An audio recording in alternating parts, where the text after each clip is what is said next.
Այդ հարցը իհարկե բավականին երկար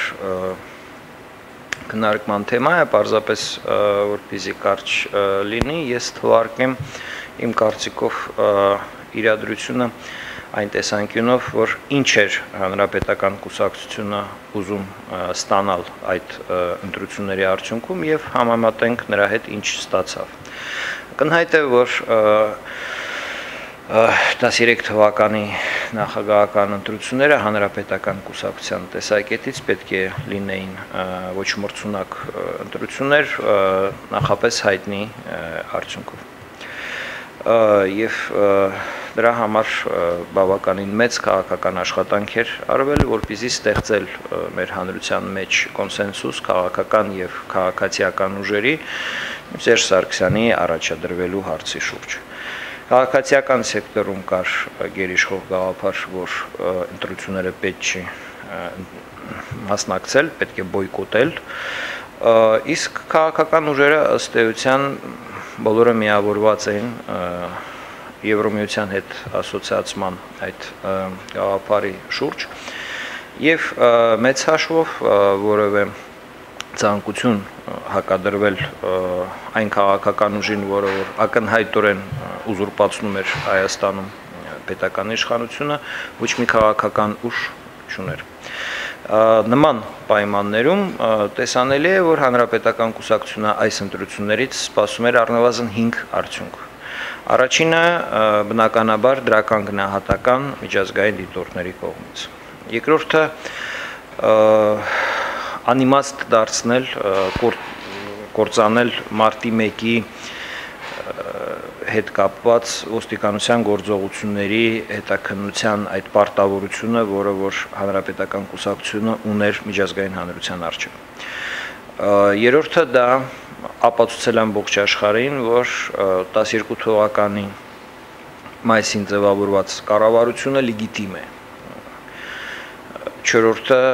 ճանապարհ բացել, որ արևմուտքից ստանալ ֆինանսական մեծ օգնություն, եւ հինգերորդը ստեղծել նոր արհեստական կերպար խորհրդարանական ընդդիմության շարքում, նոր լիդեր, որը որ հետ կմղեր Լևոն Տեր-Պետրոսյանին, այդ պայդրությամբ Լևոն Տեր-Պետրոսյանը զբաղացնում էր ընդդիմության լիդերի դիրքը եւ այս 5 խնդիրներն եմ ես տեսել, որ հանրապետական կուսակցությունը իր արժեվ դնում է։ Համադրենք արդյունքը։ Այն գնահատականը, որը տվեցին դիտորդները արդյունքում, այս ընտրությունների պիտանի է միայն ներքին օգտագործման համար։ Այլտեղ այդ գնահատականը չի կարող վկայակոչվել որպես լավ ընտրությունների մասին վկայող ինչ-որ մի դիտարկում, որտեղ ակնհայտ է, որ ընտրությունները այդպես չանցան, եղավ հարձակում Պարույր Հայրիկյանի վրա եւ այլն, այդ ամբողջը զրոյացրեց այն բոլոր ջանքերը, որը որ հանրապետական կուսակցությունը ներդնում էր, որպեսզի ստեղծի տպավորություն թե երկրի ներսում, թե երկրից դուրս, որ ընտրությունները անցնում են առանց խոչընդոտի եւ կա հանրային աջակցություն Սերժ Սարգսյանի այդ կերպարի հետ կապված։ Երկրորդը այսօր շարունակում է մնալ ակտուալ մարտի 1-ի հետ կապված ոստիկանության գործողությունների հետաքննությունը։ Հենց Պարույր Հայրիկյանի հետ կապված դեպքերը նաև հանդիսանում են պատճառ, որ վկայում է, որ բռնությունը քաղաքականության մեջ շարունակում է մնալ գործիք մեր երկրում։ Երրորդը իհարկե ամբողջ աշխարհին պարզ դարձավ, որ այսօր գործող կառավարությունը կոռումպացված։ Ընտրությունների ժամանակ նորից բաժանվեցին ընտրակաշառքներ եւ դա փակեց որևէ խոսակցություն այդ կառավարության լեգիտիմության մասին։ Չորրորդը տեսանելի է բոլորիս, որ դոնոր կոնֆերանսը, որը որ պետք է հավաքվեր 13 թվականին գումարվեր, որպեսզի Հայաստանին դրամաշնոր հատկացվեր այդ դոնոր կոնֆերանսի մասին, նույնիսկ այսօր ոչ մեկ չի էլ հիշում Եվ 5-րդը տեսանք, որ չհաջողվեց իշխանություններին ստեղծել արհեստական լիդեր ընդդիմության դաշտում եւ փաստորեն քաղաքական համակարգը մնաց այդ առումով նույն վիճակում, ինչը որ եւ եղել է ընտրություններից առաջ։ Դա ես համարում եմ տապալում հանրապետական կուսակցության համար, հետընտրական ընթացքը դա արդեն որոշակի տրամաբանության տեսանկյունից եմ ես դիտարկում, որը շատ կապված է հենց ընտրությունների տապալման հետ,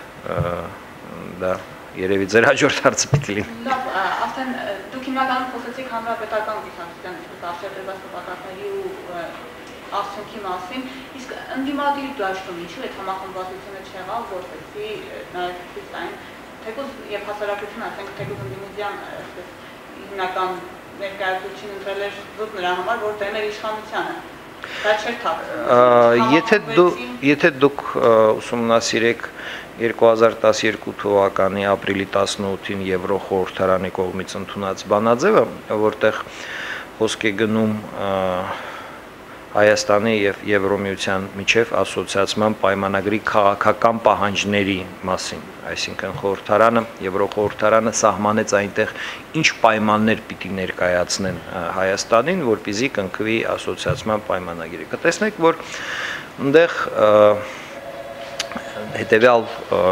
տրամաբանությամբ մի գործարք է ներդրված, որի համաձայն Հայաստանը պետք է գնա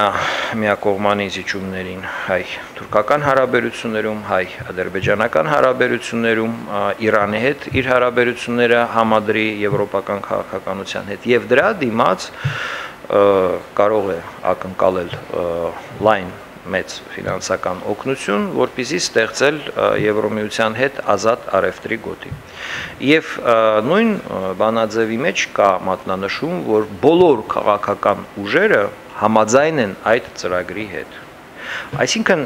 12 թվականին քաղաքական դաշտում չկար հակադրություն քաղաքական ուժերի մեջ երկրի զարգացման ճանապարհի վերաբերյալ։ Բոլորն էլ համաձայն էին, որ Թուրքիայի եւ Ադրբեջանի զիջումների միջոցով պետք է մտնել եվրոպական ընտանիքների կազմ։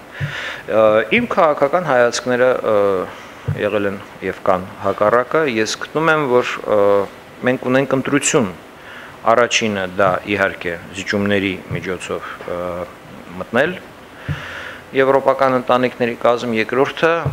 ունենալ ինքնուրույն ազգային զարգացման ճանապարհ։ Երրորդ ընտրությունը, այսպես կոչված, դա Ռուսաստանի պոչի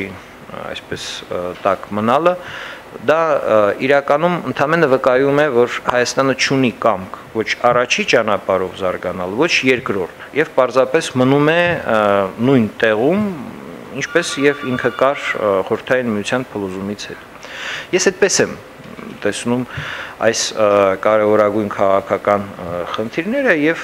բնականաբար սա եղել է մի իրադրություն ինձ համար, երբ ես տեսել եմ, որ եւ ներքին եւ արտաքին քաղաքական ուժերը, նույնիսկ քաղաքացիական զանգվածի զգալի մասը միավորված է այդ ծրագրի շուրջ,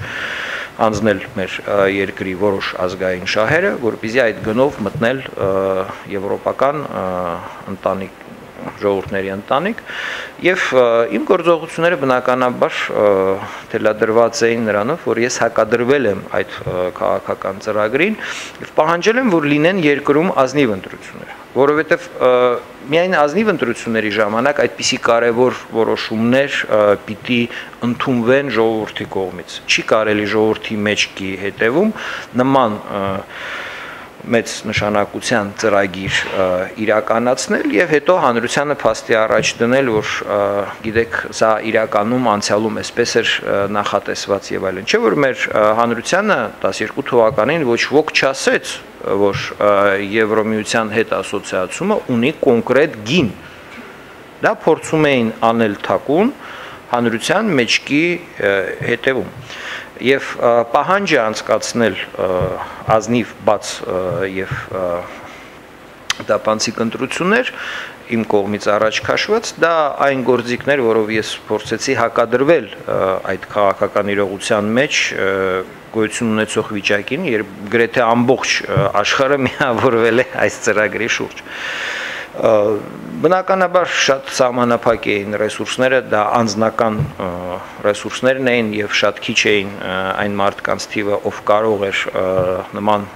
ծրագրի մեջ մասնակցել եւ դա էր մեզ հասանելի այդ պահին գործիքը պահանջել, որպեսզի այդ ծրագիրը կասեցվի, որպեսզի երկրում իրոք լինեն ազատ ընտրություններ եւ այդ ընտրությունների ժամանակ դրվի այդ հարցը, որ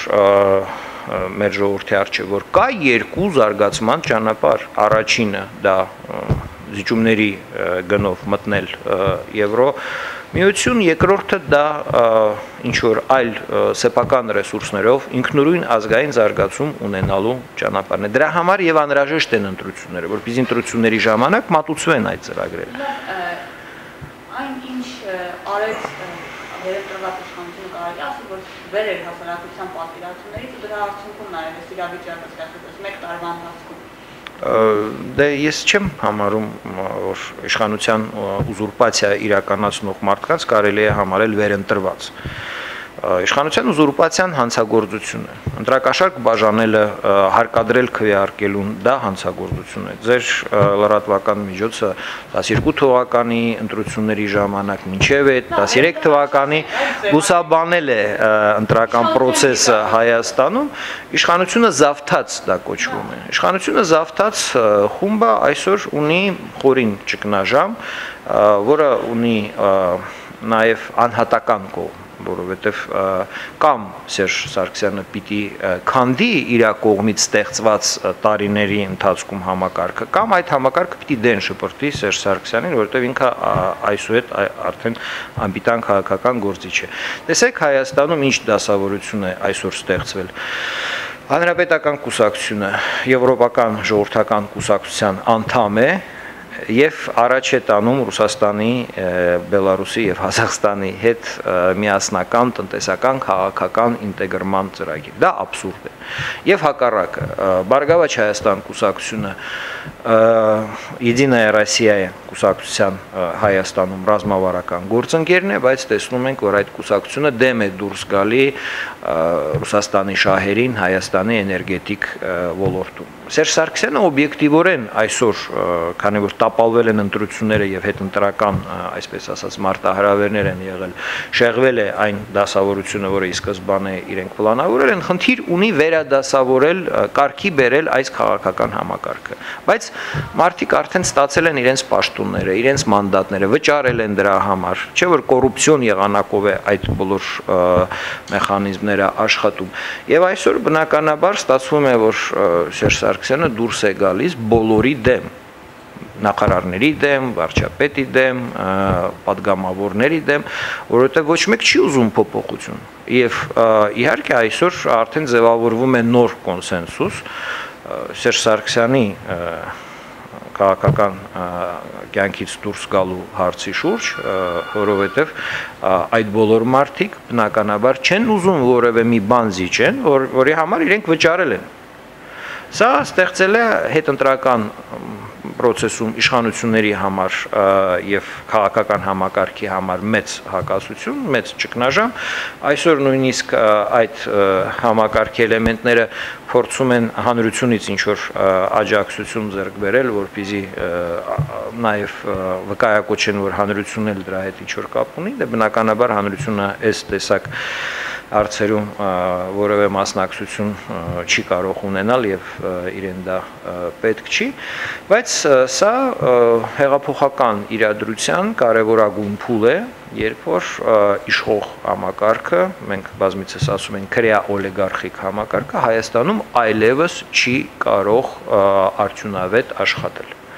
Իհարկե դեռ մենք չունենք հանրության մեջ այն ձևավորած ընկալումը, որ հանրությունը պետք է ինքը վերահսկի իր պետությունը եւ ինքը պետք է իր քաղաքական ճակատագիրը վերահսկի, ուստի անհրաժեշտ է միավորվել եւ հեղափոխություն անել։ Բայց այն ինչը որ կատարվում է հիմա, դա ճանապարհ է դեպի հեղափոխություն։